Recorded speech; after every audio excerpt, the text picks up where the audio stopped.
Éric Troussier, qui est le directeur général de Sarreguemines Confiance Habitat, enseignement des HLM. Je lui ai demandé de venir parce que vous vous doutez bien que, bon, il y a toujours rien de commencer là-haut concernant les enseignants. On pourrait presque écrire un livre là-dessus. Et donc, Éric, si tu veux bien, je te passe la parole. Donc, je vais faire un petit résumé de l'affaire des maisons seniors. On a déposé un permis de construire en 2016, donc en parfaite coordination avec les souhaits de la commune de Lamar. Et on a eu la surprise d'avoir un permis qui a été accepté par le service instructeur, qui était au bout de la période de recours des tiers, et qui, à une semaine de la période de fin d'emploi administratif, a eu un recours gracieux du contrôle de la légalité de la préfecture de Moselle, sur une interprétation ambiguë d'un point du PLH, du PLU, pardon. Excusez-moi, j'ai un peu de fièvre, j'ai une bronchite. Et donc, sur ce, on est allé en négociation avec le service instructeur, auprès du contrôle légalité, et finalement, devant, je suis désolé d'employer ces termes, mais l'autisme de certains services, on a été obligé de revenir vers la mairie de la commune d'Albar pour voir ce qu'on devait faire, ce qu'on pouvait faire. Et c'est là que vous avez eu la bienveillance de modifier votre règlement. Donc on est parti sur un deuxième permis de construire. Entre-temps, il y a eu des événements dans le monde HLM qui ont été importants, notamment le PLF 2018, hein, qui a créé la RLS, hein, la remise de loyer sur certains locataires, et la loi Elan, qui nous a, assujettis à une TVA plus importante. Alors ces deux éléments ont fait que le projet, qui était pour nous équilibré sur une trentaine d'années, est devenu compliqué économiquement. Donc on a mis en place, mis en œuvre des solutions pour pallier à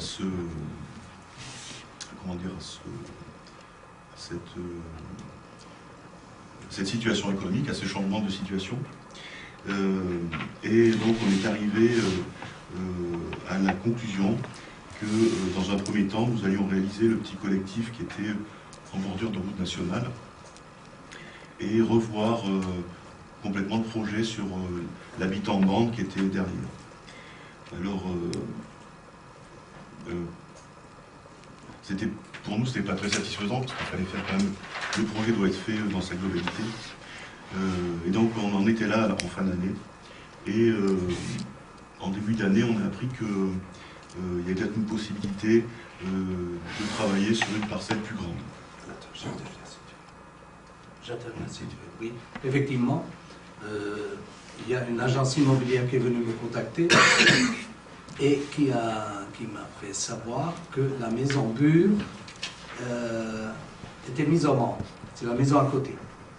Alors là-dessus, je les ai contactés tout de suite, j'ai dit attention, est-ce que ça ne serait pas plus intéressant, et le moment encore, de revoir le projet et de voir si c'était pas opportun, bon, il y a les modalités à définir, de se porter acquéreur et de la maison et du terrain. Voilà, et donc hier soir nous avions une réunion, et je te passe la parole. Alors, le fait qu'on ait travaillé sur une surface plus importante, sur une assise foncière plus importante, pour nous permettrait plusieurs choses. Déjà d'asseoir économiquement certainement le projet un peu mieux, en accroissant le petit collectif qui est l'Orient national, pardon. Ça c'est une première chose. Et surtout de travailler sur un peu plus de mixité. Alors, pas de la mixité sociale, mais de la mixité générationnelle, pour mélanger à la fois des seniors qui seraient au rez-de-chaussée, et des juniors, entre guillemets, qui seraient à l'étage, hein, sur une espèce de petit collectif en R+2 ou R+2,5, R+1, pardon, R+1,5, et conservé derrière de l'habitant en bande, comme c'était dans le projet initial. Et là, celui-là, par contre, à destination de seniors. L'autre avantage, c'est qu'on serait en prise directe avec l'EHPAD qui est derrière. Et ça, c'est important, parce que ça permettrait de pouvoir offrir à la clientèle locative sociale de ce programme les services de l'EHPAD, hein, par peut-être des voies de communication, un portillon, et ils auraient accès peut-être à des repas ou au service, ou la sécurisation, entre guillemets, hein, peut-être de l'infirmerie ou du passage de médecins. En fait, ils seraient en prise directe avec l'EHPAD. Et ça, c'est un élément important que cet habitat senior puisse avoir accès au service de cette EHPAD. Ce que vous avez, c'est un bref résumé, mais comme c'est en mouvement.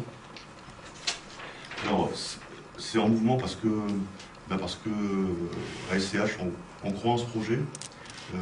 On a abandonné avec la loi Elan et le projet de loi de finances pas mal de projets de construction, mais celui-là on y croit parce que l'habitat des seniors, pour moi c'est important, et surtout là celui-là a la chance d'être en centre-ville, il a la chance d'être à côté de services de proximité, donc pour nous c'est un emplacement optimum pour ce genre de clientèle. Donc c'est pour ça que ce projet, moi j'y tiens, et je suis en train de me battre contre vents et marées pour qu'il y ait quelque chose qui sorte. Est-ce que vous envisageriez aussi un projet du type où il y a des parties communes, par exemple pour les seniors, parce que ça se fait aussi, ça? Alors, faire à la fois de l'habitat individuel et de mettre, sur un projet à 5 maisons, évidemment, c'est pas possible, mais qu'un projet plus vaste, des possibilités comme ça pourraient être offertes. Une sorte de béguinage. De béguinage. Je peux pas. En fait, un béguinage, c'est plutôt dans la France du Nord, ce qui se passe, ce sont des habitats qui sont autour d'une cour, avec des parties communes, avec des parties habitables qui sont privatives. Ouais, ça se fait. C'est plus important, quand même. Mais bon, après, non, mais effectivement, c'est comme dit dans le collectif qui serait construit, qu'il y aurait d'autres personnes, comme on dit alors des juniors, par rapport aux seniors. Ça ferait une mixité. C'est pas... Parce que les seniors, on ne peut pas les mettre au niveau supérieur non plus. Hein. Mais pour rebondir sur ce que vous dites, par contre, cette partie équipement collectif, l'avantage d'être en proximité d'EHPAD, d'être en prise directe d'EHPAD, elle peut être là. Hein. Ça peut être intéressant. Bah oui, je vous dis ce qui passe par la tête, mais ça peut être des journées bridge ou des journées, des salles de jeu, Non, enfin, qu'il y ait des zones, quoi, une vie sociale entre les deux. C'est ça. Il y a la partie jardin. Enfin, voilà, c'est ça.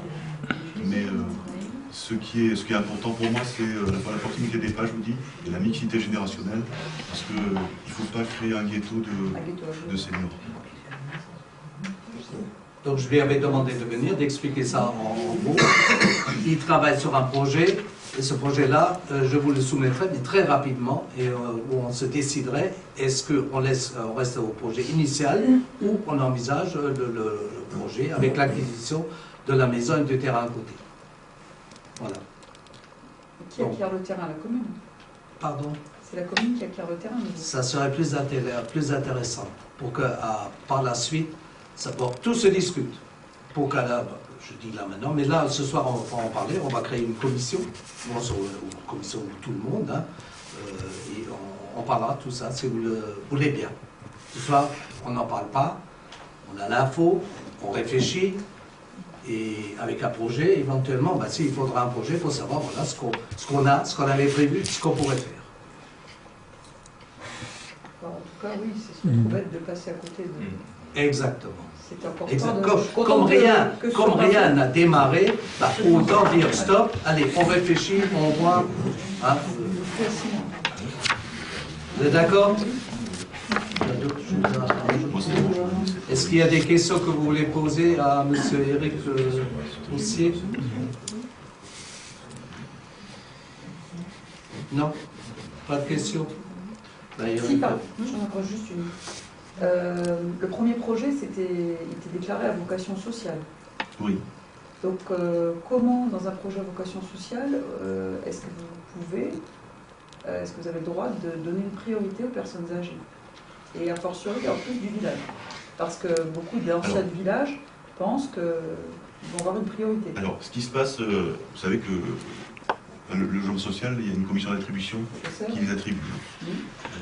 À la commission d'attribution siège de droit le maire ou un de ses représentants lors des attributions.